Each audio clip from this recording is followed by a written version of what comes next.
नमस्कार. आपण ऐकताय आणि पाहताय आपले अण्णा हे यूट्यूब चॅनल. मी गणेश तुकाराम शिंदे आपणा सर्वांचं आपले अण्णा या यूट्यूब चॅनलवर स्वागत करत आहे. साधारणतः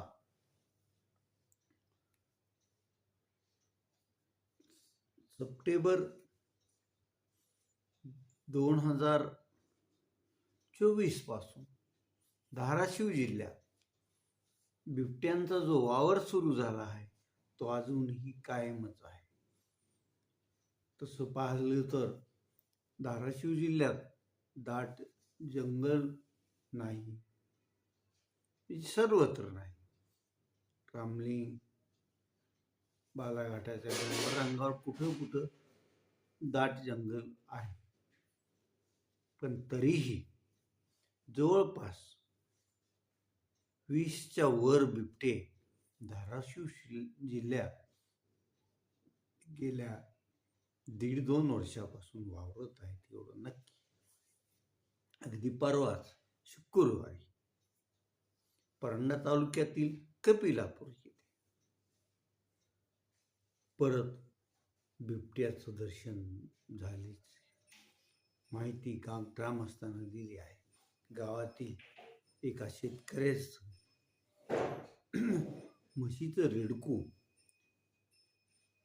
त्याच्यावर बिबट्यानं हल्ला केला, त्यात ते म्हशीचं रेडकू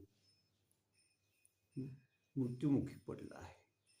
तब्बल 10 महिन्यानंतर कपिलापुरी परिसरात परत बिबट्या दिसल्याचं लोकांचं म्हणणं आहे. 10 महिन्यापूर्वी कपिलापूर येथे एक आठवडाभर बिबट्याची दहशत होती. बिबट्याला वन विभागानं जेरबंद करावं अशी मागणी होत होती. मग वन विभागानं कपिलापुरी परिसरात बिबट्याला जेरबंद करण्यासाठी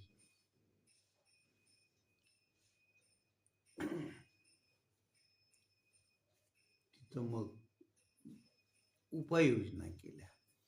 तिथं पिंजरे लावले आणि एक बिबट्या त्या पिंजऱ्यात अडकलाय आणि तो एकमेव बिबट्या पकडण्यात गेल्या 1.5-2 वर्षात धाराशिव वन विभागाला यश आलेलं. त्यानंतर किंवा त्या अगोदरही ना बिबट्या पकडता आला, ना वाघाचा पाठलाग करता आला, किंवा त्या साडू वाघाला वन विभागाला पकडता आलेलं नाही. साडू वाघाला पकडण्यासाठी ताडोबापर्यंत आणि पुण्यातील वन विभागाची 2 रेस्क्यू टीम धाराशिव जिल्ह्यातील रामलिंग अभयारण्य आणि त्याच्या आसपासच्या परिसरात तब्बल 2-3 महिने त्या वाघाचा शोध घेत फिरत होत्या. परंतु त्यांना वाघ दिसला, परंतु पकडता आला नाही, त्याला जेरबंद करता आलं नाही आणि सुरक्षित स्थळी पण हलवता आलं नाही. तो साडू या 2-3 महिन्यात कुठं दिसला की नाही याबाबत काही माहिती किंवा सोशल मीडियावरून त्याचं छायाचित्र पण प्रसिद्ध झालेलं नाही. त्यामुळं साडू इथंच आहे, कुठं गेला हाही प्रश्न आहे. आता याबाबत वन विभाग छातीठोकपणे काही सांगत नाही, कारण का वन विभागाकडं अपुरं मनुष्यबळ असल्यामुळं सर्वत्र ह्या हिंस्र प्राण्यांचा शोध घेणं किंवा त्यांचा बंदोबस्त करणं त्यांना जमत नाही. हे तेवढंच करायचं. बिबट्याच्या महाराष्ट्रात एकट्या धाराशिव जिल्ह्यातच तो वावरतोय असं वावरतायत असं नाही, तर महाराष्ट्रातल्या 23-24 जिल्ह्याच्या परिसरात बिबट्यांनी धुमाकूळ घातलेला आहे. मग हे बिबटे मानवी वस्तीत शिरतात, कधी मानवावर हल्ला करतात, तर कधी पाळीव प्राण्यांचा शिकार करून आपला उदरनिर्वाह बघत असतात. या बिबट्यांची चर्चा महाराष्ट्र विधानसभेच्या महाराष्ट्राच्या विधिमंडळात पण झाली. मग त्यावर वन खात्याचे मंत्री गणेश नाईक यांनी बिबट्यांच्या पासून संरक्षण मिळण्यासाठी त्यांचा त्यांनी मानवी वस्तीत येऊ नये यासाठी आम्ही प्रयत्न करत असून त्यांच्यासाठी 1 कोटी रुपयाच्या शेळ्या जंगलात आम्ही सोडणार अशी घोषणा केली होती. मात्र ती घोषणा हवेतच विरली की काय असं दिसतंय, कारण अजून वन खात्यानं बिबट्यांसाठी या शेळ्या काही सोडलेल्या नाहीत किंवा मग या शेळ्या विकत घेण्यासाठीचं टेंडरची प्रक्रियाही पार पडलेली नाही. त्यामुळं सरकार या गोष्टीकडे गांभीर्यानं पाहतंय की नाही हा प्रश्न नागरिकांना सतत पडत आहे. आता यासाठी मग काय नागरिकांनी परत रस्त्यावर उतरावं लागेल, आंदोलनं करावं लागतील की काय अशी शंकाही नागरिकांना येत आहे.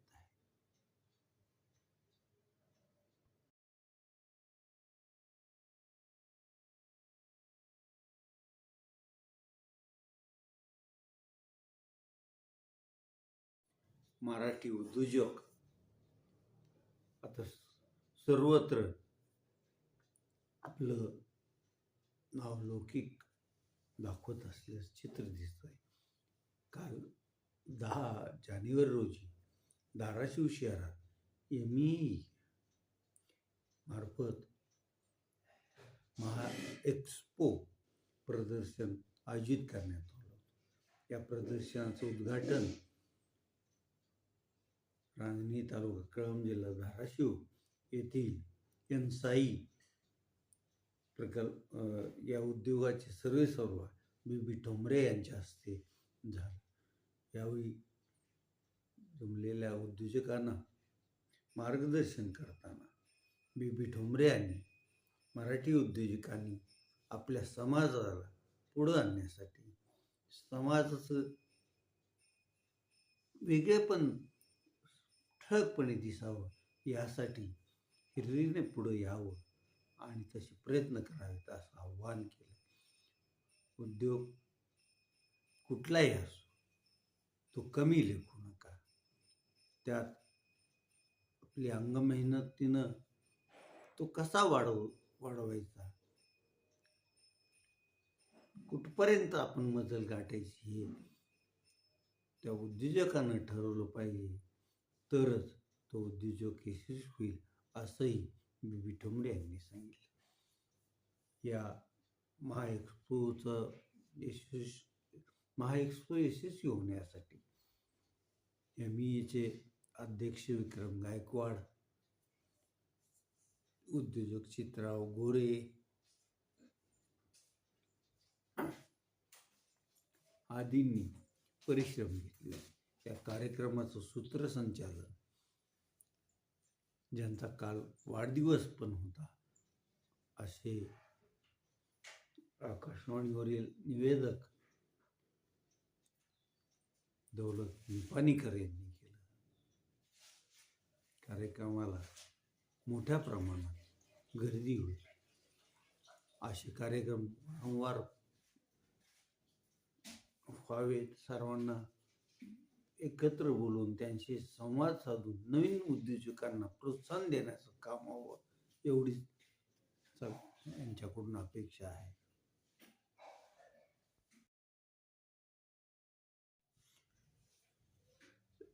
येरमाळा येथील SRP मधून सेवानिवृत्त झालेले जीवन कवडे यांच्या चिरंजीव MPSCचं सलग 3 परीक्षात यशस्वी उत्तीर्ण झाले असून त्यांनी तलाठी, विक्रीकर निरीक्षक आणि पुरवठा विभागात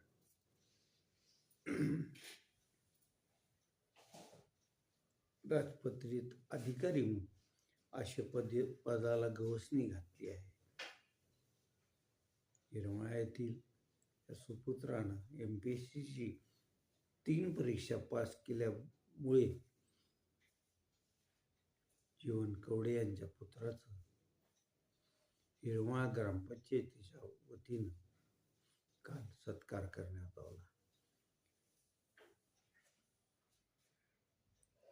येरमाळ्याचे उपसरपंच गणेश बारकुल, सरपंच श्रीमती सो बारकुल, माजी पंचायत समिती सभापती विकास बारकुल आणि त्यांच्या सर्व सहकार्याने अजिंक्य कवडे त्याचं शाल, श्रीफळ, पुष्पहार घालून सत्कार केला आणि अजिंक्य कवडेच्या पुढील कारकिर्दीस शुभेच्छा पण दिल्या. तर आज आपण येथेच थांबूया. तुम्ही आपल्यांना यूट्यूब चॅनल सबस्क्राईब करा, लाईक करा आणि कमेंट्स पण नोंदवा. धन्यवाद.